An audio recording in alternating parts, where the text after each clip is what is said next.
మనందరం అప్రమత్తంగా ఉండాలి. ఎందుకంటే మనం చూసాం రియల్ ఎస్టేట్ చేసే పెద్ద దస్తగిరిని ఎవరు చంపేశారబ్బా? వాళ్ళ మాజీ ఎమ్మెల్యేని మామనా బాబాయినా వాళ్ళు చంపేసి మనం మాట్లాడితే మన పైన కేసు పెడతారు. పెట్టుకోరా భయ్. అరే ప్రతిపక్షంలోనే మేము భయపడదా? ఆనాడే మీ నాయకుడు చెప్పిన ఎన్ని కేసులు పెడతావు పెట్టుకోపో, ఎక్కడ మర్చి పెట్టుకుంటావు పెట్టుకోపో అని చెప్పిన. ఇవ్వగలం పాదయాత్ర అడుగడుగునని ఇబ్బంది పెట్టిన. మైక్ లాక్కున్నారు, స్టూల్ లాక్కున్నారు. ఆ రోజే భయపడదా?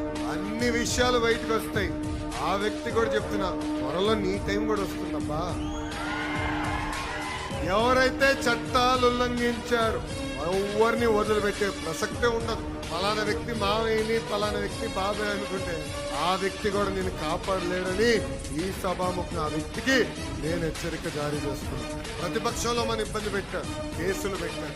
పాదయాత్రలో పాల్గొంటే షాపులు ముగించారు. కానీ నాకు అండగా నిలబడింది ఆ ఎదురు కూర్చున్న